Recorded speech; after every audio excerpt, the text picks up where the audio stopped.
Well, hi, and thanks for joining me. We're going to be doing some of the final things that we can do to the console. Look at that, it's a nice sunny day outside here. Lots of snow, more snow coming, not a lot, but some more snow coming. And temperature in a couple of days is going to go down to minus 23 degrees. That is cold. Now, there it is. Now I've reconnected the speakers and I've installed the receiver back in here. There it is. So we're going to have a chance to hear it.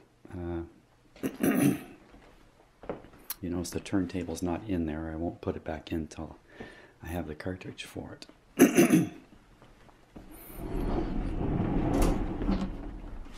Let's take a look in the back here.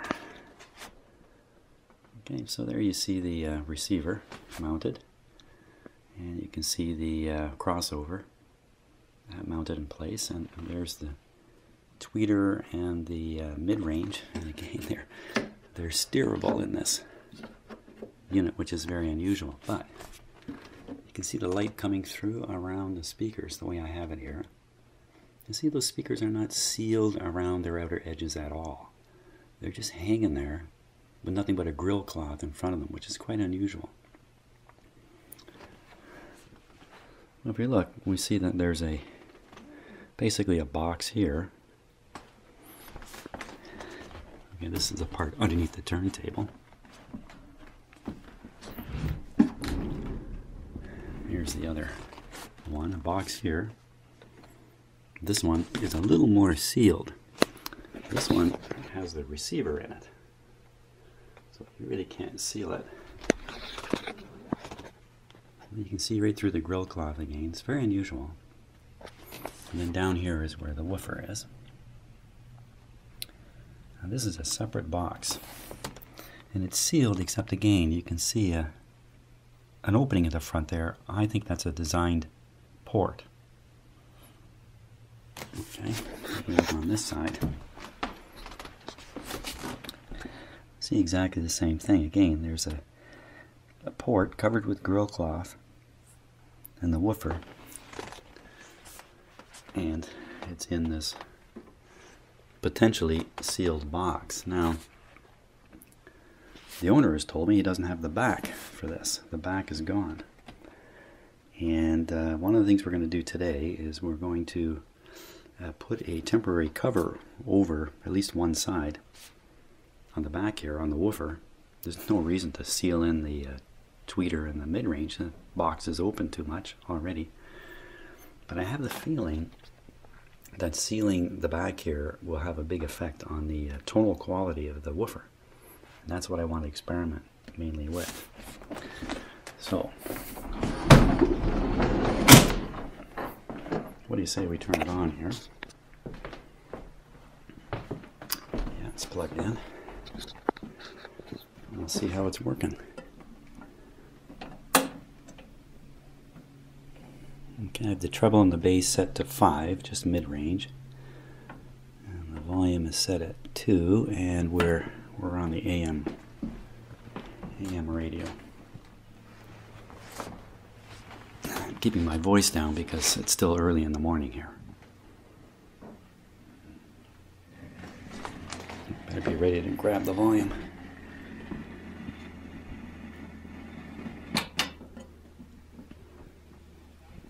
The switch is still acting up a little bit. So this is the AM radio now.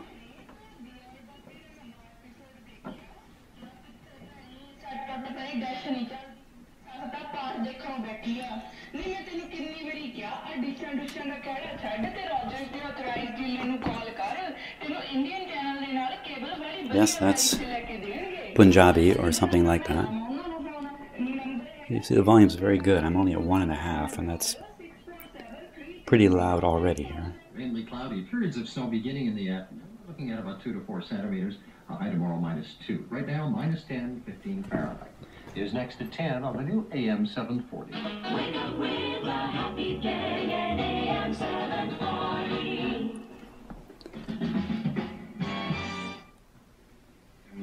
again, keeping the green space important too. As you see that as the years go by, the green space keeps decreasing in our area as well. Opponents like David say closing schools would be short-sighted. Every 7-10 years, there's a whole new group of people coming in, younger people, and So keep the schools open. keep the schools open. Now we'll just adjust the tone controls here. Students will rally here to There's make bass that exact control. point. At TDSB headquarters near Young and Shepherd, Carl Hansky, City News. This portion of the news brought to you by Woodbridge Fireplace. It's actually very loud. Doesn't work out. John Tory I have it set to 1 now on the dial. Here's the treble. Performed at Second City last night with Canadian improv king Colin Mockery. And a special night for Pan Am Games. Wonderful. Sandy got a great response. Okay, so let's check out FM.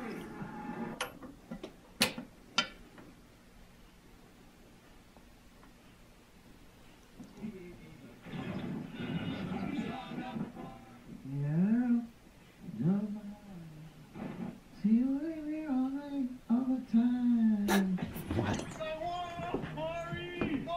song number 2.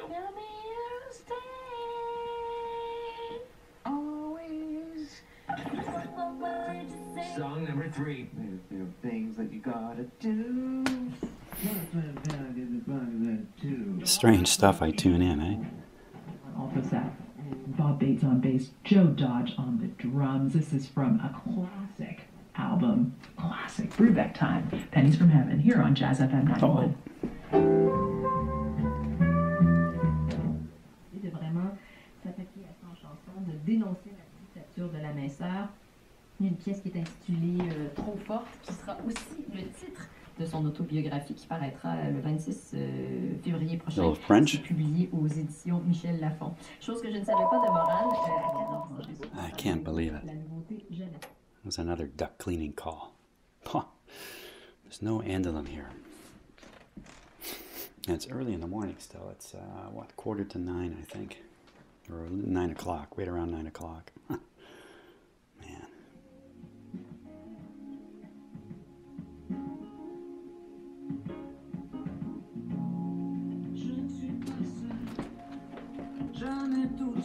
Now.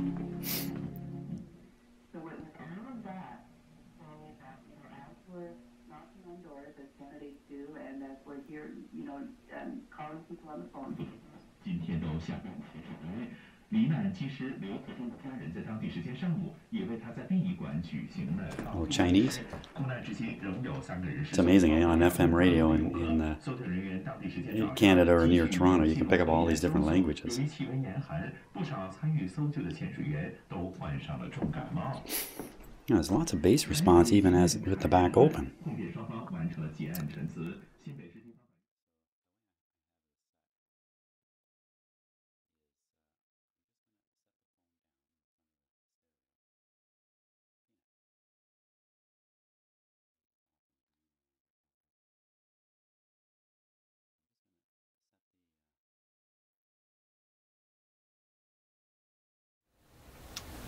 Well, here's the receiver back out of the cabinet and down in my shop once again, so I can deal with what is quite clearly a fading problem with the FM side.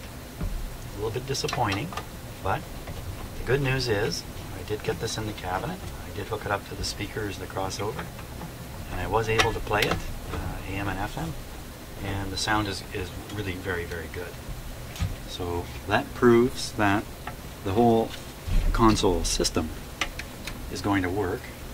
So that's really very good news, and I really shouldn't be too disappointed about having to pull it out again, because that was really the first time I've been able to play it at length, of course in the cabinet, and really hear what it does. And this fading problem, it's pretty ghostly. It's quite evident.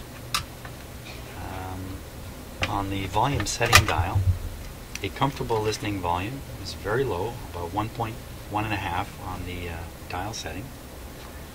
After the fade, though, you have to turn it up to around 5 to hear the same level of volume.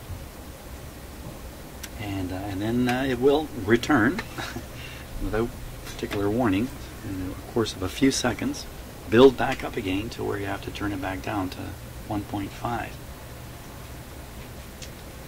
So, fading problems like that, especially things that happen slowly, they are tough to troubleshoot, I find. Anyway, I think anybody would find it very, very difficult to troubleshoot. But I did make another couple of very good observations. The AM radio is always loud. Never faint, never fades. So that tells me the amplifier is not part of the picture here in terms of the trouble. And I also made this very important observation, and that is during a faded period, when the FM radio is low, I turned the receiver to AM and then right back to FM, and the FM was coming in strong. Now, right away that implicates the switch, but I had wiggled the switch and fiddled with it a little bit during another fading situation, and it didn't do anything. So I don't think the switch is the problem. And the switch, generally, you're going to get crackling and maybe sudden changes in volume, including complete loss of volume. You're not going to get a slow fade. Now, another issue is the actual radio strength fading, or is the tuning drifting? Now that's a tricky thing to judge. But during a faded period, I did tune the radio very, very carefully. It could not bring it back to full volume. So whether the radio had drifted slightly off frequency, which these old radios tend to do that anyway. The FM tuning tends to be a little bit finicky. I don't think it's implicated in the overall fading problem. So that's not particularly good news. It could be everything from a problem with the vacuum tube, for instance, a heater that's doing something funny. A bunch of these tubes are in series, the heaters are in series. I don't know what to make of that possibility. But fading can be caused by a heater losing power. It can be even that. Especially if it goes up and down and up and down. So it gives the impression that it's a temperature or a thermally activated problem with something heating up and then fading because of the heating up, and then in the faded condition cooling down again. So those are my hints. The strongest one is turning it to AM, turning it back to FM. In fact, that alone kind of disproves the idea of the slow heater problem and brings us back to the kinds of problems you'd have with resistors or potentially a capacitor. All of them tough to find. Very tough to find.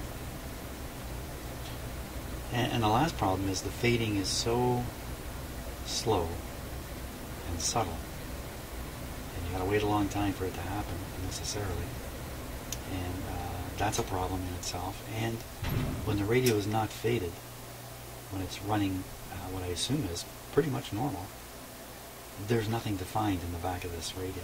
There's whatever it is that's causing this fading is no longer in a condition that it can even be found. So this is this is one area where shotgun replacement starts becoming a more practical approach. Although, frankly, I'm really scared to get in here and start shotgunning all these parts. That just scares the bejesus out of me, frankly. Now, there's all kinds of ceramic capacitors in here. Those are generally very reliable. Nothing's 100%, of course, but they're generally very reliable. There's lots of resistors, of course, and that's probably, I'm going to take a guess, that's probably the kind of problem I'm looking at. So I may be doing an awful lot of resistance measurements here again. If the set is not faded, good luck finding it. The last thing is putting a cold blast onto various parts to see if it'll bring it out of a fade. If the assumption is the part's getting hot and then it's fading and then it's cooling off and coming back, during the faded period I have an opportunity to find it by trying to cool that part off. Once again, what am I talking about? if the switch to AM and back to FM restores the radio, then everything I'm saying is kind of bogus, isn't it? So you can tell I'm thinking this through as I talk to you. There still are some paper capacitors down here. I don't think any of these can be responsible for the problem. But in light of the fact I've got no better ideas, I may have to change those out. A few of you have raised the point that, look, the thing is 56 years old. That's roughly how old I am, by the way. You know, these parts, if they haven't died yet, they're going to. Well, that's generally true of everything in here. Yeah, a little more likely with capacitors of this style. Much more likely if they're under heat and also under voltage stress. And also, if they're under voltage stress and they do leak, that's important. If they're not under voltage stress,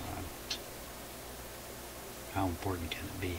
So, and there is one molded capacitor, this black one here, which I've been looking at the whole time I've been working on this radio, but I never did change it out. Whether that could be responsible for a fade up and down is anybody's guess right now. But that's probably a pretty good target for replacement in any case. So that's the situation I'm in. It's not the best. You know, another possibility, and I don't know much about these, are these ballast resistors here. You can see one there, the white color of it. Those are in series with the heater. Some of the heaters,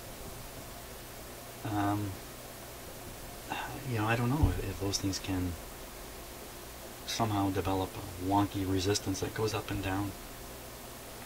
That's pretty easy to test in operation. Well, here we go.